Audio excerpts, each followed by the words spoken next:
ጤና ይስጥልን ወዳጆቼ እንዴት ከርማችኋል? ዛሬ በጋራ የዶጋሊ ድልን እናወሳለን። እነሆ ፕሮግራሙ። ዶጋሊና የኢትዮጵያ ነጸብራቅ። ሮብ ከተማ ውስጥ ተርሚኒ በሚባል ባቡር ጣቢያ አካባቢ አንድ ታሪካዊ ሐውልት ቆሟል። ከባቡሩ ጣቢያ መናኸሪያ ፊት ለፊት የሚገኘው ሰፊ አደባባይ ፒያሳ ዲ ቺኳንቶ ወይንም የ500ዎቹ አደባባይ ይባላል።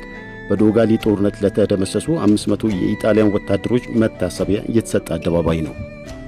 ከአደባባዩ አቅራቢያ ያሉ ወታደሮቹ የቆመ ሐውልት ይታያል። ከ139 ዓመታት በፊት በአጼ ዮሐንስ አራተኛ ዘመነ መንግስት ኢትዮጵያ በግዛቷ ከምጽዋ ወደብ አቅራቢያ በምትገኘው ዶጋሊ በአካባቢው አጠራር ተዳአሊ ከኢጣሊያ ጋር ያደረገችው ጦርነትን በጠቅላይ አዝማቹ ራስ አሉላ አማካኝነት የተቀዳጀችውን ድል ለመጀመሪያ ጊዜ የነጭ ሰራዊት በጥቁር ድል የተመታበት 500 ወታደሮች የተደመሰሱበት ታሪክ ነው። በሐውልቱ እምብርት ላይ በኢጣሊያንኛ አግሊ ኢሮል ዲ ዶጋሊ ተጽፎበታል። ለዶጋሊ ጀግኖች እንደማለት ነው። እንዴት ነው ነገሩ ያስብላል። በዶጋሊ ጀግንነታቸውን ያስመስከሩት ድሉንም የጨበጡት ራስ አሉላና ሰራዊታቸው አይደሉም እንዴ የሚል ጥያቄም ይፈጥራል። ጣሊያኖቹ ወታደሮቻቸው ሽንፈትን ቢጨልጡትም ማክበራቸውን ግን አልተዉትም።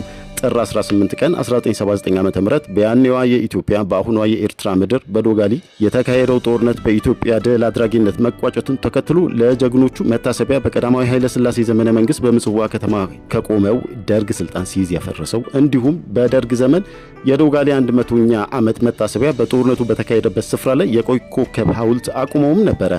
የኤርትራ ነጻነትን ተከትሎ ሁሉም መታሰቢያዎች ከስፍራው ተነቃቅለዋል። የሆነ ሆኖ ታሪካዊ ዳራውን እንቃኘው።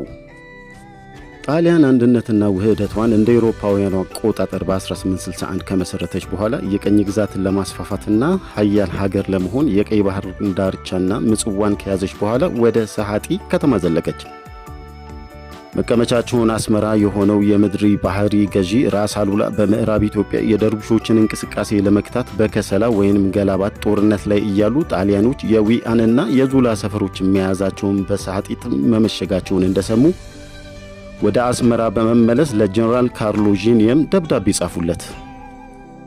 የታሪክ ጸሐፊው አቶ ተክለ ጻዲቅ መኩሪያ አጼ ዮሐንስና የኢትዮጵያ አንድነት በሚል መጽሐፋቸው ደብዳቤውንና የጦርነቱን ውሎ ዘግበውታል። ራስ አሉላ ጀነራሉን ያስጠነቀቁበት ደብዳቤ ውስጥ የሚከተለውም ይገኝበታል። እንግዲህ ወዳጅ ከሆንን ጦር ሰራዊቶን ከዊአ ያስነሱ፣ ነጋዴውም በሐባብ በኩል መሆኑ ቀርቶ ለመሸጥም ለመግዛትም ከጊንዳ በኩል ይመላለስ። ዊሃ ያለው ጦሮ እስከ ጥር 13 ቀን ድረስ ይልቀቅ። ዙላ ያለው ወታደሮ ከአንድ ወር በኋላ ይውጡ። ወዳጅነት ከፈለጉ ይህም መፈጸም አለበት፣ አለበለዚያ ግን ወዳጅነት መቅረቱን ይወቁ በማለት ጥር 15 ቀን 1879 ዓ.ም ለጻፉት ደብዳቤ ቀና ምላሽ አላገኙም። ስለዚህ ኮሎኔል ክርስቶፈር ትዕዛዙ ከሰዓት በኋላ እንደደረሰው ሌሊቱን ጭምር ሲዘጋጅ አድሮ ሲነጋ 540 የነጭ 50 የሀገር ተወላጅ ወታደሮች ሁሉም በደንብ የታጠቁ 10 የሚሆኑ መድፎችን ከምንኮሎ ተነስተው ከጠዋቱ 2 ሰዓት ተኩል ዶጋሊ አጠገብ ሲደርሱ ራስ አሉላ ወታደሮቻቸውን ግራና ቀኝ ስፍራ ሲይዘው ይጠባበቁም ነበር። ጣሊያኖቹ ግን ሁል ጊዜ የኢትዮጵያን ጦር በመናቅ መንገድ ለመንገድ ሲመጡ ራስ አሉላ እነርሱን በጥሩ አይተው ወደ ጊንዳ እንደሚሸሹ የጦር መኮንኖቹ አምነው ይህንኑ በጉዞ ላይ ይጨዋወቱ ነበር ይባላል። ይሁን እንጂ የራስ አሉላን አመጣጥና የጦራቸውን ብዛት የሰሙ አንዳንድ በኢጣሊያ ውስጥ የተቀጠሩ ባሱቆች ከጉዞ ላይ ሰረቅ እያሉ ወደ ጫካ በመግባት የጠፉ ቢኖሩም በቅርብም የመጣው ቀደም ብሎ የነበረውን የነጭ ወታደር ወደፊት ሲገሰግስ ሳለ ሳያስበው ከራስ አሉላ ጦር ጋር የተኩስ ሩምታ ላይ ወደቀ። ኮሎኔል ክርስቶፈር ወታደሩ በተሉ የመከላከያ ስፍራ እየፈለገ በመያዝ እንዲመክት ለየሹማምንቱ ትዕዛዝ ወዲያው ሰጥቶ ወታደር ከወታደር እየታኮሰ ውጊያው በተጋጋለበት ሰዓት እርዳታ እንዲደርስለት ወደ ካርሎ ጂኒየም በጥድፊያ መልእክተኛ ላከ።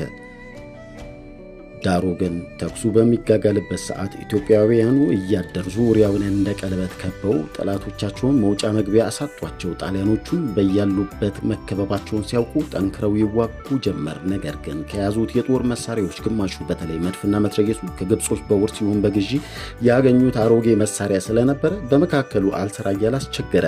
ጥይቱም አለቀባቸው። ወደ ጂኒየም የተላከው መልእክተኛ ጣሊያኖቹ አደገኛ ሁኔታ ላይ መገኘታቸውን አስረድቶ በ4 እና በ5 ሰዓታት መካከል ደርሶ እርዳታው ተዘጋጅቶ ከመላኩ በፊት ራስ አሉላና ወታደሮቻቸው ከወዲሁ ድል አድራጊነታቸውን ስራቸውን አከናውነው ጨረሱ። ውጊያውም ያለቀው በመጨረሻ ላይ በጨበጣ ጦርነት ነበረ። በውጊያው ላይ ዋናው አዛዥ ኮሎኔል ቶማስ ዲ ክሪስቶፈር ከ22 የጦር መኮንኖቹ ጋር በጦር ሜዳ ላይ እየተዋጋ ወደቀ።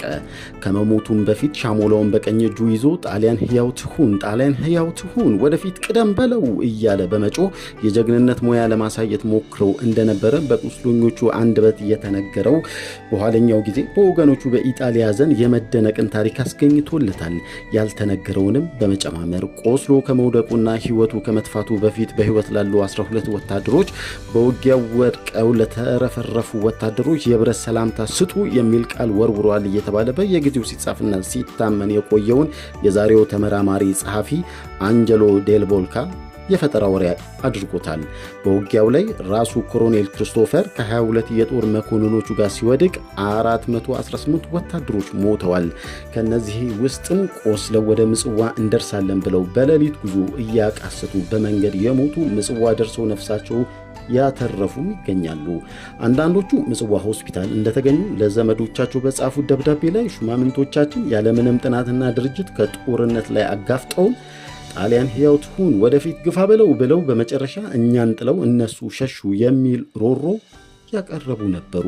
ከተረፉት የጦር መኮንኖች መካከል ካፒቴን ሚሸሊኒ የሚባለው የመድፈኛ ጦር መኮንን እንደቆሰለ ሳይሞት የሞተ በመምሰል ከሬሳ ጋር ድምፁን አጥፍቶ ውሎ ሲጨልምና ጸጥ ሲል ከጥቂት ጓዶቹ ጋር በሌሊት የችግር ጉዞ ተጉዞ ምጽዋ ከገባ በኋላ እንደቀሩት ቁስለኞች በራስ ሙደር ሆስፒታል ታክሞ ከዳነ በኋላ ወደ ሀገሩ በሕይወት ለመመለስ በኢትዮጵያ የጦርነት ዝክረ ነገር በመዝገብ ይዞ ለትውልድ ማቆየትን ብዛም ስላልተለመደ በዶጋሊ ጦርነት ከኢትዮጵያ ወገን የሞቱትንም የቆሰሉትንም ሹማምንቱን የወታደሩን ቁጥር በትክክል አይታወቅም። ደልቦካ በመጽሐፉ ከራስ አሉላ ወገን የሞተውም የቆሰለውም እስከ 1000 መድረሱን ያመለክታል። ስለዚህ ጀነራል ካርሎ ዢኒየም የራስ አሉላን ከነጦራቸው ወደ አስመራ መመለሳቸውን ከሰላዮቹ ካረጋገጠ በኋላ ድንጋጤው በርዶ ወደ ዶጋሊ ሰው ልኮ የሞቱትን የወገኖችን ሬሳ በሰላምና በጸጥታ ያስለቅም ጀመረ። ፌሬኒ የሚባል የ50 አለቃ ወደ ኢጣሊያ አገር ለወንድሙ ለሉዊጂ ከምጽዋ የጻፈው ደብዳቤ አፄ ዮሐንስና የኢትዮጵያ አንድነት በሚለው መጽሐፍ ውስጥ እንዲሰፍሯል። ውድ ወንድሜ፣ ከጦርነቱ ወዲህ በሦስተኛው ቀን በአለቆቼ ትእዛዝ ጦርነቱ ወደ ተደረገበት ቦታ የጀግናውን የሀገራችንን ተወላጅ የሌፍትናንት ኮሎኔል ቶማስ ዲ ክሪስቶፈርንና ከእርሱ ጋር የወደቁትን ሬሳ ለማምጣት ሄድን። እንዴት ያለ አስቀያሚ ትርኢት አለው! 3 ጉብታዎች ራቁታቸውን በሆኑና ገና በሚደሙ ሬሳዎች ተሸፍነዋል። የእነዚህም ሰውነታቸው ከብዙ ቦታ ተቆራርጧል። አንዳንዶቹም የተሰለቡ አሉ። ጅብና አሞራ ምንም ያህል አልጎዳቸውም። ውሎ በማደር ሬሳዎቹ ተቋቁረዋል። ከጥቂት ፍለጋ በኋላ የኮሎኔል ክሪስቶፈርን ሬሳ አገኘንና በድንኳን ጨርቅ ጠቅልለን በግመል አጉዘን ወደ ምንኩሎ ስንደርስ የክብር አቀባበል ተደርጎለት በካቶሊኮች መቃብር ተቀበረ። በዶጋሊው ጦርነት የራስ አሉላ ጉብዝና ወሬ በመላው ኢትዮጵያ ተሰራጭቷል። በጣሊያንም በኩል እንዲሁ። የአፄ ዮሐንስ መኮንን የበለጠ የታወቁና በየመጽሐፉ የሚታወሱ ናቸው። ግን እኚህ ሰው ማን ናቸው? ራስ አሉላን በጥቂቱ እንመልከታቸው። በተንቤን ትግራይ በ1819 ዓ.ም የተወለዱ ራስ አሉላ እንግዳ የአፄ ዮሐንስ አራተኛ ጀነራል ሆነው በጉንደት፣ በጉራ፣ ኩፊት፣ ገላባት፣ ዶጋሊና አድዋ አውደ ውጊያዎች ተካፍለዋል። ዶክተር አባ ገብረ ኢየሱስ ኃይሉ ዘላለም የማይረሳው ከጥንት እስከ ዛሬ ያለው የኢትዮጵያ ጀግኖች ታሪክ በሚል ድርሳናቸው ከዳሰሷቸው ጀግኖች አንዱ ራስ አሉላ ናቸው። የኢትዮጵያ ጥናት ዓለም አቀፍ ጉባኤ በ1950ዎቹ በጣሊያን ሀገር ሲጀመር ብቸኛው ኢትዮጵያዊ ጥናት ያቀረቡት አባ ገብረ ኢየሱስ ሲሆኑ ስለ አሉላ ገጽታ ከልጅነት ትውስታቸው ጋር አያይዘው ተርከዋል። በአፈ ታሪክ እንደሚባለው ራስ አሉላ በቤተ መንግሥት ውስጥ አገልጋይ ነበሩ። አንድ ቀን በየአይነቱ ሽልማት ባጌጡ መሶቦች ግብር ወደ እንግዳ ቤት ሲገባ አዩና ለማን ነው ብለው ሲጠይቁ ከተሸካሚዎቹ አንዷ እየቀለደች ላንተ ነው አለቻቸው። እርሳቸው መልሰው እግዚአብሔር ያለው እንደሆነስ ማን ያውቃል፣ ቢሆንም ይቆይ እንጂ ይቀር መሰለሽ አሏት ይባላል። ተረቱ ለማናቸውም ኢትዮጵያዊ ሰው ወደ ግል ሙያ የሚያነቃቃ ነውና ሁል ጊዜ ይደጋገማል። በእውነቱ እግዚአብሔር በሰጣቸው ዕድል ከኢትዮጵያውያን ጀግኖች አንደኛው ሆኖ የአፍሪካ አቀማመጥን ለሚመለከት ሰው በስተምስራቅ አንድ የአውራሪስ ቀንድ የመሰለ የመሬት ቅርስ ይገጥመዋል። እሱ የአፍሪካ ቀንድ ይባላል። በሐድራሙት ሀገር ፊት ለፊት የሚገኘው ባህር ላይ ባለው መሬት በቀንዱ ጫፍ በአሉላ የተሰየመ ከተማ አለ። በመጀመሪያ ጊዜያችን የጂኦግራፊ ትምህርትን ስናጠና የከተማዋ ስያሜ የአሉላ ስም አውቀው ጠይቀው ያዛመዷቸው ሆኖ ይታየን ነበረ። ምክንያቱም የራስ አሉላ ዓላማ የኢትዮጵያን ድንበር በባህረ ኤርትራ በመላው ዘርግቶ እስከ ህንድ ውቅያኖስ ድረስ የሚገኘው በባህርና በየብስ ያለው ስፋት መሆኑን ለዓለም ማስተዋወቅ ስለነበረ ነው።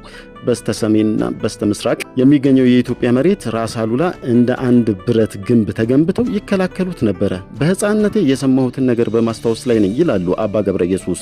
3 የውጭ ሀገር ሰዎች ወደ አንድ የኢትዮጵያ ግዛት ሲሄዱ በሐማሴን በኩል ማለፍ ነበረባቸውና ከራስ አሉላ ፍቃድ ማግኘት ሲፈልጉ በራስ አሉላ ፊት ቀርበው እርስ በራሳቸው ራስ አሉላ እንደ አንድ ትልቅ ጋራ ይመስሉ ነበር እንጂ እንዲሁ ትንሽ ናቸውን ሲባባሉ ሰሟቸውና ከምድር በላይ ያለኝ ቁመቴ እንደዚሁ ቢሆንም ቅሉ ከእግሬ በታች በምድር ውስጥ ያለኝ ስር ጥልቅነቱን እነዚህን ጋራዎች የሚያክል መሆኑን እወቅ በልና ንገራቸው ሲል ካስተርጓሚው ጋር እየተነጋገሩ ነው። ራስ አሉላ በከሰላ በምጽዋ በምዕራብም በምስራቅም የኢትዮጵያን ድንበር በጀግንነት ጠብቀዋል። በከሰላ ወገን በኩፊት ላይ ደርቡሾችንም ድል ነስተዋል።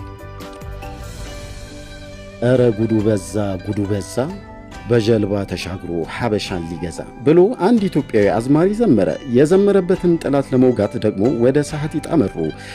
የምጽዋና የዙላ ወደቦችን እንዲሁም የዊሃ የሐጢትን መንደሮች በኢጣሊያን እጅ መያዛቸውን በመስማት አዘኑ። በጦርም ሊቃወሟቸው እንዳስፈለገ ተረዱና በጥር ወር 1879 ዓ.ም ራስ አሉላ ወደ ጦር ግንባር አመሩ።